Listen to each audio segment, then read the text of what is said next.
আমার মতো জানা দুনিয়া তার কারো না হয়। আমার শিশু বাচ্চা, আমার এতটুকু বাচ্চা। শফিককে আর গুলাকে তুলেছে আর 16 বছর 7 মাসকার মেয়েকে নিজে ধর্ষণ করেছে, তার আমি বিচার। তো দর্শক বন্ধুরা, শফিকের ইতিমধ্যে আপনারা হয়তো সবাই ভাইরাল ভিডিওগুলো দেখেছেন। শফিকের মা কেঁদে কেঁদে কি আবদার জানালেন, এমনকি সবার মুখে মুখে শোনা যাচ্ছে যে আসলে শফিকের ফাঁসি হবে। এখনও কিন্তু আসল ঘটনা আসলে কি ফাঁসি হবে কি হবে না এটা কিন্তু আমরা এখনও ভালো করে জানি নি। এই ভিডিওটি যদি আপনারা দেখেন অবশ্যই কিন্তু আপনারা বুঝতে পারবেন যে আসলে শফিকের কি ফাঁসি হবে। তো চলুন আমরা এই ভিডিওটি আগে দেখে আসি, তারপর আপনাদের মতামতটা কমেন্টে জানিয়ে দেবেন। শফিক শফিক শফিক, সোশ্যাল মিডিয়া জুড়ে এখন শুধু একটাই নাম, শফিক। কেননা শফিক একটা মেয়েকে বিয়ের প্রলোভন দেখিয়ে তার সঙ্গে ভাই সারা জীবন প্রেমের অভিনয় করে এসেছে। এমনকি মেয়ের বাবা বলছে যে শারীরিক সম্পর্কও করেছে। তো আমি এখন একটা কথা বলতে চাই যে শফিক, কাজটা একদমই ঠিক হয়নি ভাই। হ্যাঁ, তুমি নিঃসন্দেহে ভালো একজন সেলিব্রিটি পশ্চিম বাংলার, আমাদের পশ্চিম বাংলার এখন বর্তমানে ভালো একজন সেলিব্রিটি শফিক। আর সেই শফিক যদি এই ধরনের কাজকর্ম করে তাহলে মানুষ কিভাবে সেটাকে মেনে নেবে না। অসম্ভব ভাই, অসম্ভব। যে শফিক যদি এই ধরনের কাজকর্ম করে, একজন বাচ্চা ছেলে ভাই, শফিক একটা বাচ্চা ছেলে, আর সেই বাচ্চা ছেলেটা কিভাবে এই ধরনের কাজ করতে পারে যে একটা মেয়েকে বিয়ের প্রলোভন দেখিয়ে তার সঙ্গে প্রেম দীর্ঘদিনের, আর তারপরে নাকি শারীরিক সম্পর্ক। ভাই এটা কোন ধরনের সিস্টেম, আমি এই জিনিসটা বুঝলাম না। আমি একটা কথা বলতে চাই, শফিক পল্লীগ্রাম টিভিতে কাজ করত, সেখান থেকে যে কারণেই হোক তাকে বের করে দেওয়া হয়েছে। আর সেইখানে পল্লীগ্রাম টিভিতে শফিক শুধুমাত্র একজন অ্যাক্টর হিসাবে কাজ করত, শুধুমাত্র একজন অ্যাক্টর। আর সেই অ্যাক্টর নিজের চ্যানেল খুলেছিল সোশ্যাল মিডিয়াতে, ইউটিউবে, মোটামুটি সাকসেসের পথে সবে যাচ্ছিল। শফিকের কাছে একটা বড় চ্যালেঞ্জ ছিল যে শফিক এখন প্রমাণ করতে পারত যে আমার জন্যই পল্লীগ্রাম টিভি চলতো, এটা প্রমাণ করতে পারত শফিক। সেই সুযোগটা শফিকের হাতে ছিল, কিন্তু শফিক সেই সুযোগটা হাতছাড়া করে দিয়েছে ভাই। আর আমার মনে হয় না শফিককে আর পশ্চিমবাংলার মানুষ পছন্দ করবে, আমার মনে হয় না। কেননা একজন সেলিব্রিটির কাছ থেকে এই ধরনের ব্যবহার মানুষ পছন্দ করবে না, অসম্ভব। শফিক, তুমি বড় ভুল কাজ করবে, বড় ভুল। তুমি হয়তোবা ভবিষ্যতে আরো অনেক উপরে যেতে পারতে, অনেক উপরের হাই লেভেলে যেতে পারতে, কিন্তু তুমি যে কাজটা করেছো সেই কারণে তুমি ভাই জীবনে আর কোনোদিন ভারতবর্ষে কিংবা পশ্চিমবঙ্গে বড় কোনো সেলিব্রিটি হতে পারবে না, এটা ক্লিয়ার।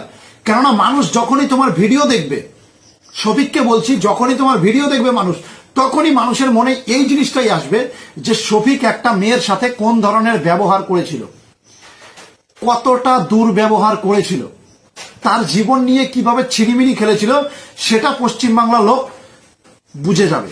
আর মনে পড়বে তোমার ভিডিও এরপরে যখনই দেখবে, শফিকের হাতে সময় ছিল যে পল্লীগ্রাম টিভির চাইতে অনেক বড় কিছু করে দেখানোর সুযোগ ছিল, সেটা পারেনি। সেটা শফিকের নিজের দোষে শফিক নষ্ট করেছে, পরিষ্কার কথা। আর শফিকের মতন একটা বাচ্চা ছেলে কিভাবে এই ধরনের কাজ করতে পারে? দেখো, শফিককে আমি পার্সোনালি পল্লীগ্রাম টিভি কখনোই খুব একটা দেখতাম না, আমার ভালোও লাগে না কখনো, সত্যি কথা বলতে। কিন্তু ওরা ভালো ভিডিও বানায় জানি, কারণ আমার মামা দেখতো, সুমিতও দেখে, এখনো দেখে সুমিত। তো সুমিত আমাকে বললো যে এরকম একটা ঘটনা ঘটেছে পল্লীগ্রাম টিভিতে, যে মেন কাজ করতে যে বাচ্চাটা তাকে নাকি অ্যারেস্ট করা হয়েছে। তো তারপর আমি ভিডিওটা দেখি, আমাকে ভিডিওটা পাঠায় একজন, তো ভিডিওটা আমি দেখি। তারপরে ভিডিওটা দেখে গেলাম হ্যাঁ সত্যি তাই, অ্যারেস্ট হয়েছে। তার কিছুদিন আগেই কিন্তু শফিককে পল্লীগ্রাম টিভি যে চ্যানেলটা আছে সেখান থেকে শফিককে বের করে দেওয়া হয়েছে। আর তার কেন বের করে দিয়েছে তার জন্য কিন্তু যে পল্লীগ্রাম টিভি যে চ্যানেলটা আছে, ওই চ্যানেলের থেকে যারা ওই চ্যানেলে মেন মানে ডিরেক্টর, তারপরে যারা রাইটার, তারা সবাই মিলে একটা ভিডিও বানিয়েছে কেন ওকে বের করেছে। সেখানে ওরা মেনলি এটাই বলেছে যে শফিক ছেলেটা খুব একটা শৃঙ্খলার মধ্যে থাকতে পছন্দ করে না, তার জন্য ওখান থেকে বের করে দিয়েছে। কি বলেছে আমি তোমাদের অত বলে ভিডিওটা অনেক বেশি বড় করতে চাই না, তোমরা ওখান থেকে গিয়ে দেখে নিও। পলিগ্রাম টিভিতে ওরা একটা বড় ভিডিও ছেড়েছে। ওই ভিডিওটা ছাড়ার পরেও শফিক একটা ভিডিও ছেড়েছে যে ওর দিক থেকে জিনিসটা ক্লিয়ার করেছে যে ওকে কেন বের করা হয়েছে, আর এদের মধ্যে একটা ঝামেলা চলছিল। তার মধ্যেই নিউজ চলে আসে পলিগ্রাম টিভির যে মেন শিশুই বলা যায়, কারণ ওর বয়স খুব একটা না, ওর বয়স হয়তো 17 বছর হবে, 16 কি 17 হবে। অ্যাকচুয়ালি পলিগ্রাম টিভির মোটামুটি সব যারা অ্যাক্টিং করছে ওখানে মোটামুটি সব বাচ্চাই, কিন্তু মুখগুলো দেখে বোঝা যায় যে ওদের খুব একটা বয়স না কারোর। তো ওরা অ্যাক্টিং করছে সবাই খুব ভালো কাজ করে। আমি দেখেছি মাঝে সাঝে ওদের ভিডিও, সুমিত যখন দেখে আমি মাঝে সাঝে দেখি, ভালোই লাগে বেশ। তো ওকে অ্যারেস্ট করার কারণ যতটা এখন নিউজে উঠে আসছে যে ও একটা মেয়েকে বিয়ে করেছে, যে ছেলেটার বয়স 17 কি 18, ও আবার একটা মেয়েকে বিয়ে করেছে। মেয়েটাও সেরকম কম, বয়সটা অনেক বেশি কম। তো মেয়েটা এখন বলছে ওকে জোর করে বিয়ে করেছে, তারপরে ওর কিছু ভিডিও করে রেখেছে যেটা দিয়ে ওকে ব্ল্যাকমেল করছে, যেমন তোমরা দেখতে পাচ্ছ।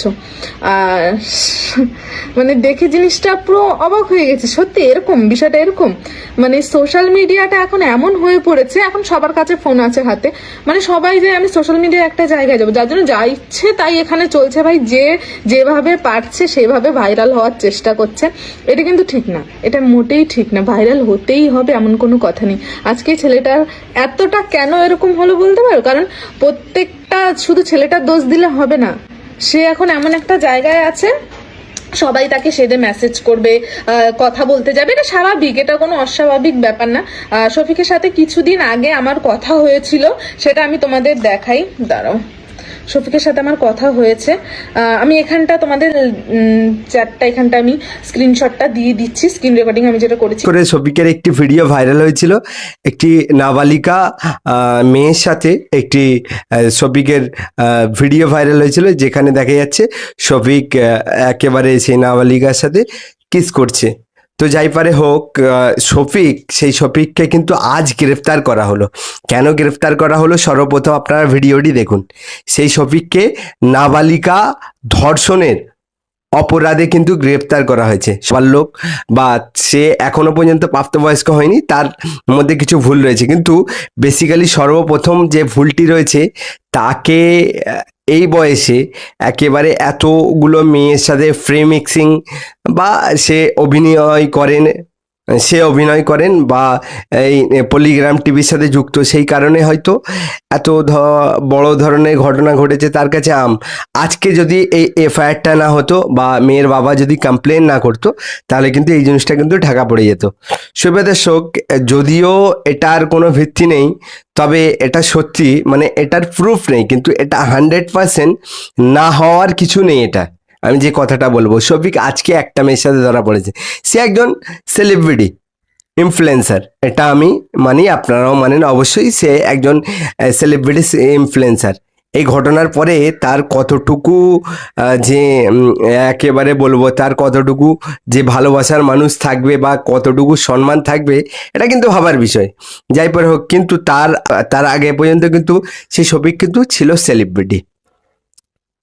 সেই শফিক এই একটি কাণ্ড বাইরে এসছে বলে আজকে এত হচ্ছে বা এত সোশ্যাল মিডিয়া বিশেষ করে তোলপাড় হচ্ছে। সেই শফিক কিন্তু এই ধরনের ঘটনা বা অন্য মেয়ের সাথে সম্পর্ক ছিল না, এটা কিন্তু কেউ বলতে পারবে না। কেন? সে একজন ইনফ্লুয়েন্সার, তাকে কিন্তু বিভিন্ন মেয়েরা অ্যাপ্রোচ করে, এটা স্বাভাবিক। তো কিন্তু সে কতটুকু, প্রথম কথা হচ্ছে তার ভিতরে ইসলাম শরিয়তে সেভাবে জ্ঞান নেই, তার চালচলন দেখলেই আমরা কিন্তু একেবারে বুঝতে পারি। দ্বিতীয়ত, তার ভিতরে শিক্ষাগত যোগ্যতা কিন্তু খুবই কম। এবং আজকে যে কাণ্ডটি হলো, তারপরে কিন্তু বিশেষ করে শফিক তার যে ইমেজটা ছিল, তার ইমেজে কিন্তু ইফেক্ট পড়বে। সে কিন্তু অন্যায় করেছে, অবশ্যই অন্যায় করেছে। একটি মেয়েকে তাকে শারীরিক সম্পর্ক করে এবারে মলেস্ট করে যদি ছেড়ে দেয়, মলেস্ট নাও যদি বলি, অ্যাকচুয়ালি মলেস্টই বলা হয়েছে, তো বা শারীরিক সম্পর্ক করে তারপরে তার সাথে যোগাযোগ করে নি। যদিও বা এই ঘটনাটির মাস্টার মাইন্ড শফিক নয়, কিন্তু শফিক কিন্তু একেবারে প্রত্যক্ষভাবে এই ঘটনার সাথে জড়িয়ে রয়েছে। সুপ্রিয় দর্শক, এবার আসি এই শফিকের তো যা শাস্তি দেবার এই বিষয় নিয়ে আমি আর বেশি কথা বলে লাভ নেই। শফিকের যা শাস্তি হওয়ার সেটা তো পুলিশ আইনত ব্যবস্থা নেবে, এবং শফিকের উপরে যে কত পরিমাণে যে হেট আসতে চলেছে, কত পরিমাণে একেবারে সোশ্যাল মিডিয়া থেকে ধরে নিন্দা আসতে চলেছে, সেটা তো পরবর্তী দিনে আপনারা বুঝতেই পারবেন যে শফিকের উপরে কতটা হেট কমেন্ট বা মানুষের কতটা রাগ ক্ষোভ, একেবারে শফিককে কি নজরে মানুষ দেখতো, যে একটা ভালো তার চরিত্র, ভালো পরিষ্কার একটা চরিত্র ছিল, পরিষ্কার একটা ক্যারেক্টার ছিল। যদিও বা এই ভিডিওটি ভাইরাল হওয়ার পর থেকে কিন্তু অনেক সোশ্যাল মিডিয়ায় গুঞ্জন শোনা গিয়েছে, যদিও বা কিন্তু এই নাবালিকা ধর্ষণের মতো এত বড় অভিযোগ কিন্তু তার উপরে ছিল না। আজ যেই কারণে বললাম যে বিশেষ করে যে সকল ইসলামিক ক্রিয়েটার বা যারা ইসলামিক ভিডিও বানায়, বিশেষ করে যারা ইসলামিক ভিডিও বানায় না, সে যেই হোক না কেন, আমি তার বিষয়ে নিয়ে কোনো মন্তব্য করতে চাই না। যারা ইসলামিক ভিডিও বানায় এবং এই শফিকের ভিডিওতে ভালো পরিমাণে ভিউজ হচ্ছিল বলে তারা একেবারে উঠে পড়ে লেগেছিল, তারা ইতিপূর্বেও অনেক মৌলী সাহেব, ইমাম সাহেব, পীর সাহেব, পীরজাদাকে নিয়ে বড় বড় কথা বলছিল, অনেকে বলছিল তাদের এগেনস্টে কথা বলছিল, এবং কিছু ইউটিউবার তাদের বিরুদ্ধে কথা বলছিল। তারা কিন্তু একেবারে এই শফিকের ভিডিওতে ভালো ভালো পরিমাণে ভিউজ হচ্ছিল বলে তারা কিন্তু একেবারে উঠে পড়ে লেগেছিল এই ভিডিও বানানোর জন্য।